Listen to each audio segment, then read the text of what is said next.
ಶ್ರೇಷ್ಠ ಮಂತ್ರಿವರ್ಯ ಸುಮಂತ್ರ. ರಾಜ್ಯಾಡಳಿತವು ಸುಗಮವಾಗಿ ಸಾಗಬೇಕಾದರೆ ರಾಜನ ಮುಖ್ಯಮಂತ್ರಿಯು ಸರ್ವ ರೀತಿಯಿಂದಲೂ ಯೋಗ್ಯನಾಗಿರಬೇಕು. ರಾಜ್ಯಸಭೆಯಲ್ಲಿ ಮಂತ್ರಿಯಾಗುವವನಿಗೆ ಕೆಲವಾರು ಯೋಗ್ಯತಾ ನಿಯಮಗಳು ಇರ್ತದೆ. ಅದು ಅವಶ್ಯವೂ ಹೌದು.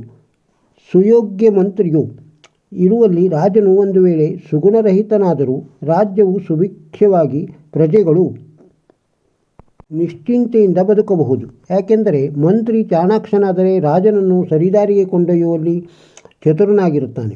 ಆದರೆ ಮಂತ್ರಿ ಸ್ವಾರ್ಥಿಯೋ ದುರ್ವ್ಯಸನಿಯೋ ಕೆಟ್ಟವನೂ ಆಗಿದ್ದಲ್ಲಿ ರಾಜನು ಒಳ್ಳೆಯವನಾದರೂ ಉಪಯೋಗವಿಲ್ಲ. ರಾಜ್ಯವು ಶೋಭಿಸುವ ಬದಲು ಕೋಪದಿಂದ ಕಂಗೆಡಬಹುದು. ಇಂತಹ ದೃಷ್ಟಾಂತಗಳು ನಮ್ಮ ಇತಿಹಾಸದಲ್ಲಿ ಹೇರಳವಾಗಿ ಸಿಗುತ್ತವೆ. ಅದಕ್ಕಾಗಿಯೇ ಕೌಟಿಲ್ಯನು ತನ್ನ ನೀತಿಶಾಸ್ತ್ರದಲ್ಲಿ ಮಂತ್ರಿಯವರ್ಯರು ಹೇಗಿರಬೇಕೆಂದು ತಿಳಿಸಿದ್ದಾನೆ.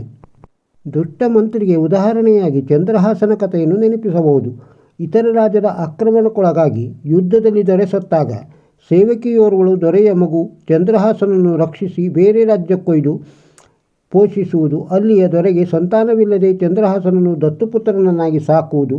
ಆ ರಾಜನ ಮಂತ್ರಿ ದುಷ್ಟಬುದ್ಧಿಯು ತನ್ನ ಮಗನಿಗೆ ರಾಜ್ಯ ಲಭಿಸಬೇಕೆಂಬ ದುರುದ್ದೇಶದಿಂದ ಚಂದ್ರಹಾಸನನ್ನು ಕೊಲೆ ಮಾಡಲು ಕಟುಕರ ಕೈಗೆ ಒಪ್ಪಿಸುವುದು.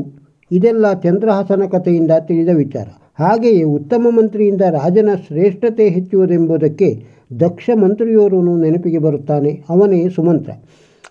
ಸೂರ್ಯವಂಶದ ರಾಜನಾದ ಪುತ್ರ ದಶರಥ ಅರ್ಥಾತ್ ಶ್ರೀರಾಮಚಂದ್ರನ ಪಿತ. ದಶರಥನ ಪ್ರೀತಿಪಾತ್ರನಾಗಿ ವಿಶ್ವಾಸಕ್ಕೆ ಯೋಗ್ಯನಾಗಿದ್ದ ಸುಮಂತ್ರ ಮಂತ್ರಿ ಮಾತ್ರವಲ್ಲ, ಸಾರಥಿಯೂ ಆಗಿದ್ದ.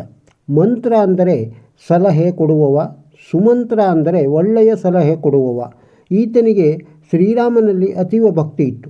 ಮಗು ಭೂಮಿಗೆ ಬಿದ್ದ ತಕ್ಷಣದಿಂದ ಅದರ ಜನನದ ಲೆಕ್ಕಾಚಾರವನ್ನು ಹಾಕಿ ಜಾತಕ ಕುಂಡಲಿಯನ್ನು ಮಾಡಿಸುತ್ತಾರೆ. ಆದರೆ ಅತ್ಯಂತ ಪೂರ್ವದಲ್ಲಿ ಮಗು ಗರ್ಭದಿಂದ ಚಲಿಸಿದ ಹೊತ್ತಿನಲ್ಲಿ ಲೆಕ್ಕ ಹಾಕುತ್ತಿದ್ದರಂತೆ. ಇದು ಸಲ್ಲದು. ಭೂಮಿಗೆ ಬಿದ್ದ ಹೊತ್ತನ್ನೇ ಜನನದ ಹೊತ್ತೆಂದು ತಿಳಿಯಬೇಕೆಂದು ಶ್ರೀರಾಮ ನಿಗದಿಪಡಿಸಿದನಂತೆ. ಸುಮಂತ್ರನು ತಾಯಿಯ ಗರ್ಭದಿಂದ ತಲೆ ಹೊರಗೆ ಹಾಕಿ 9 ದಿನಗಳ ಪರ್ಯಂತ ಹಾಗೇ ಇದ್ದನಂತೆ. ತ್ರೇತಾಯುಗದಲ್ಲಿ ಮನುಷ್ಯಾಯುಷ್ಯ 10,000 ವರ್ಷಗಳಂತೆ. ಸುಮಂತ್ರನು ಮರಣಿಸುವಾಗ ಆತನಿಗೆ 9,999 ವರ್ಷ 11 ತಿಂಗಳು 21 ದಿನ. ಈತನು 9 ದಿನ ಮೊದಲು ಮರಣಿಸಿದುದರಿಂದ ಶ್ರೀರಾಮನು ಯಮದೂತರಿಂದ ಸುಮಂತ್ರನ ಜೀವವನ್ನು ಎಳೆದು ತಂದು ಬದುಕಿಸಿದನಂತೆ. ಇದರಿಂದ ಯಮನು ಶ್ರೀರಾಮನ ಮೇಲೆ ಸಿಟ್ಟುಗೊಂಡು ರಾಮನ ಮೇಲೆ ದಂಡೆತ್ತಿ ಹೋದನಂತೆ. ಸಹಾಯಕ್ಕಾಗಿ ದೇವತೆಗಳ ಮತ್ತು ನವಗ್ರಹಗಳಲ್ಲಿ ಕೋರಿದಾಗ ಅವರು ಒಪ್ಪಲಿಲ್ಲ. ಕೊನೆಗೆ ಯಮನು ತನ್ನ ಸೇನೆಯೊಂದಿಗೆ ಹೋಗಿ ಅಯೋಧ್ಯೆಯನ್ನು ಮುತ್ತಿದನು. ಆಗ ಯಮನೊಡನೆ ರಾಮಪುತ್ರನಾದ ಲವನು ಯುದ್ಧ ಮಾಡಿದನು. ಇದರಲ್ಲಿ ಯಮನೇ ಸೋತನು. ಪರಿಣಾಮ ಸೂರ್ಯನು ಬಂದು ಲವನ ಬ್ರಹ್ಮಾಸ್ತ್ರವನ್ನು ಹಿಂತೆಗೆಯಲು ಹೇಳಿ ಯಮನನ್ನು ಬದುಕಿಸಿದನಂತೆ.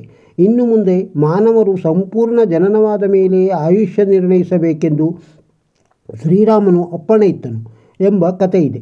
ಸುಮಂತ್ರನ ಮಂತ್ರಾಲೋಚನೆಯಿಂದ ದಶರಥನ ಆಡಳಿತವು ಸುಸೂತ್ರವಾಗಿತ್ತು. ರಾಜ್ಯವು ಸುಭಿಕ್ಷೆಯಿಂದ ಕೂಡಿ ಪ್ರಜೆಗಳೆಲ್ಲ ಸುಖವಾಗಿದ್ದರು.